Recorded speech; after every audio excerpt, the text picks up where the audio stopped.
My name is Chavala Chkumbi, and this is my partner, Seteka. This problem we're about to start is water level circuit design. Uh, this water level circuit design is an automatic circuit that turns on the pump when the water is at its lowest and turns off the pump when the water is at at the top. So I'm going to take references of uh, our last probe, which is C, which will be connected to our 12-volt supply, and our middle point, which will be A, which will be the limit, the lower limit, and this will be our upper limit. Yeah.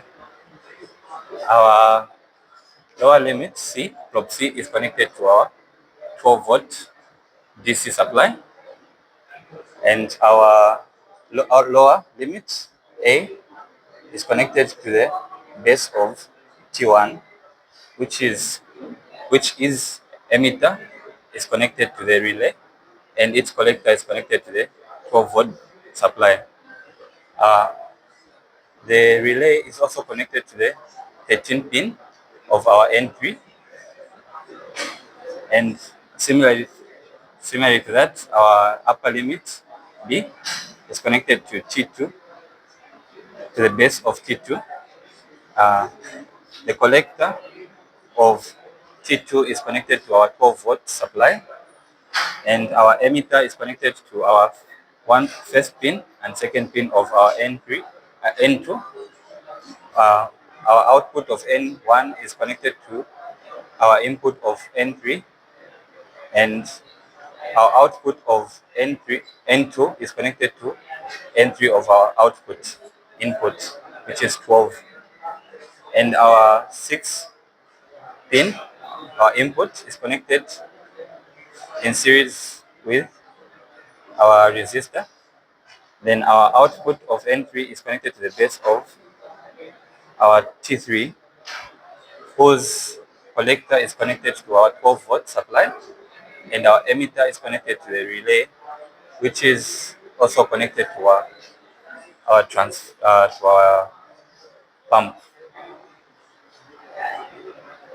Hello, say, as my friend has put the introduction of our circuit. So now I'm going to do the prototype uh, for the circuit. So this is going to be our prototype. This is our connecting wires, and this is our resistors and transistors. So here, this is my breadboard. I've inserted two relays in an integrated circuit. As you know that it's a little bit difficult so to connect these relays on the breadboard, so I've inserted them before making the video. So these are my basic components of our project. So they are, as you see on this screen, we have three transistors. So I'm going to insert three transistors on my breadboard.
this is our prototype.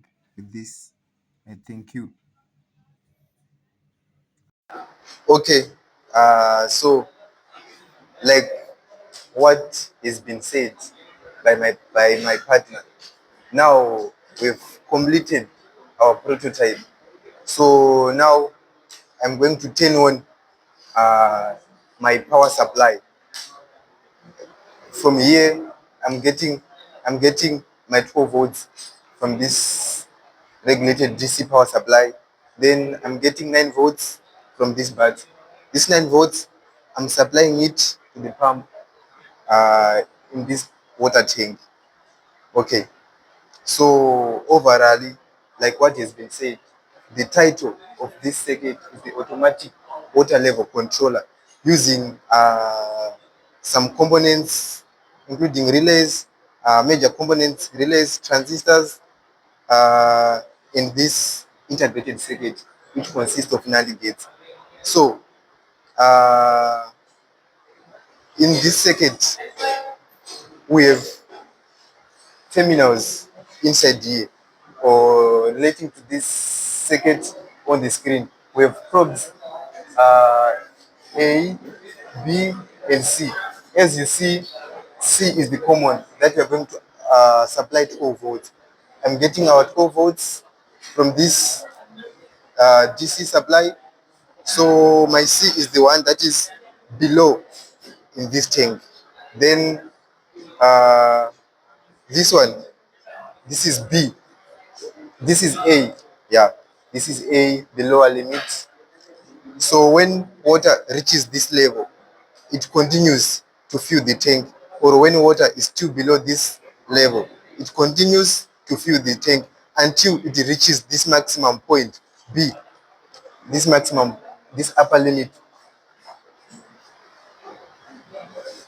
until it reaches this upper limit, B, this one. So when we reach B, that means our motor will stop working.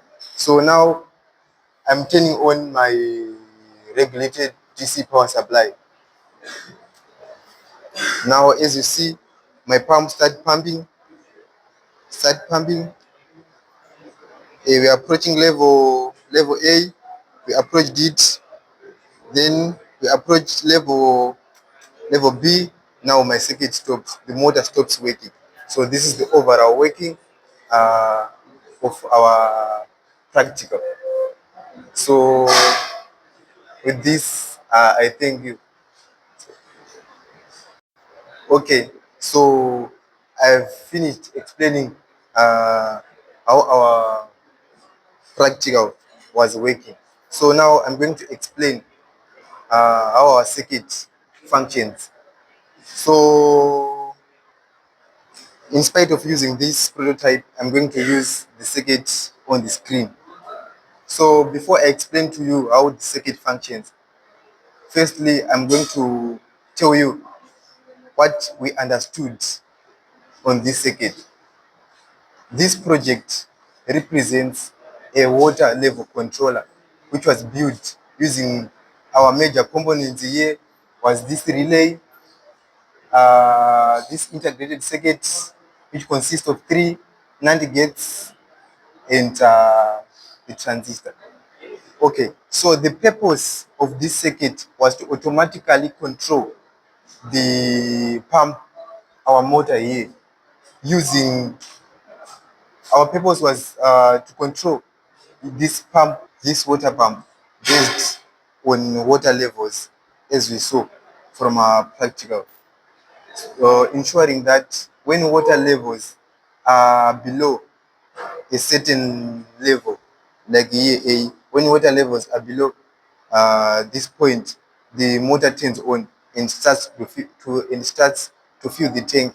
And when we reach an upper limit, here our upper limit was B, then our pump will stop working. So this circuit is used water conductivity between these probes A, B, and C, and they could regulate the signal using this transistor and NAND gate, and will send the signal to the motor. Then the motor will turn on or will turn off. So this was our understanding on the circuit. So now, before I proceed again to my circuit functioning, I would like to tell you how the components were functioning. So firstly, I could start with this integrated circuit here. Our integrated circuit has 3 independently NAND gates, which were used in our circuit to make logical decisions. Then we have this relay. The purpose of the relay was to control the motor by switching on and switching off. Then we have these transistors, transistor 1, transistor 2, and transistor 3. The transistors, their purpose was to act as a switch to drive the relay using logical conditions. For instance, here is dry, so we can just say this transistor could not conduct, so therefore voltage at the base is 0, so it's going to send like logic 0 to the relay. So that was the purpose of the transistor. Then we have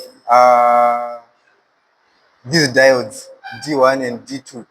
So D1 and D2 are very crucial components, in our circuit, because they protect this transistor from back EMF when the relay is off. And also we have probes A, B, and C, as we see, where C is the common because it is connected to our main source.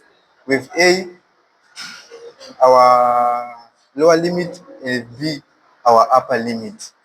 So this was the explanation for how our components were operating. Now, I want to proceed to the circuit functioning. As we see from our diagram, A is the lower limit. So when water is lower than this probe A, we can say that the motor will turn on and start to fill the tank. So I can use logical values to explain what I'm saying. So here, as you see, on A, there's no water, so it is dry. So A does not conduct. If A does not conduct, that means there's 0 voltage at the base. So we can say overall this T1 is off, so no current is going to flow to our relay. So we can say in other words, the relay is not energized, or so the relay is not going to conduct. Therefore, to this NAND gate N3, there's going to be 0 on one input. So when there's 0 in any of the input, that means the output is going to be 1. Therefore, this base of transistor T2, this transistor T3 is going to what? To conduct. Therefore, this relay is going to be energized, the switch closed, then the motor is going to turn on and start to fill the tank. Also, we can trace using this terminal B. B is dry also. So that means this transistor T2 is off. When this transistor T2 is off, this means when here we have 0, the output is going to be 1. So here we are going to have what? 1. Our output here was 1, so I can just say on 6, the input is 1, so our output here is 0. So 0, 0 output. So we can also conclude that our motor is what? Is on. Then now, when water reaches the lower limit A, this is not going to stop our motor to function. Our motor will continue working, filling the tank up to the upper limit. So I'm going to explain the analysis of logical values when you reach the upper limit A, because we concluded that from the practical, when we reaches this level B, that means this is where our motor could turn off. So this, now when water level reaches B, now B is no longer dry. So the input to our transistor here is going to be 1. So this transistor is going to what? To conduct. Then our lower limit A is already in what? In water. It's no longer dry also. So we can also say that this transistor is going to conduct. When this transistor conducts, that means our relay is going to be energized. When our relay is energized, this switch is going to close. Then the input to our NAND gate is going to be 1. So I will leave 1 here. From here, this transistor T2 is what? Is on. When the input is 1, input 1, our output is going to be 0. So 0, our output is going to be what? Going to be 1. So here,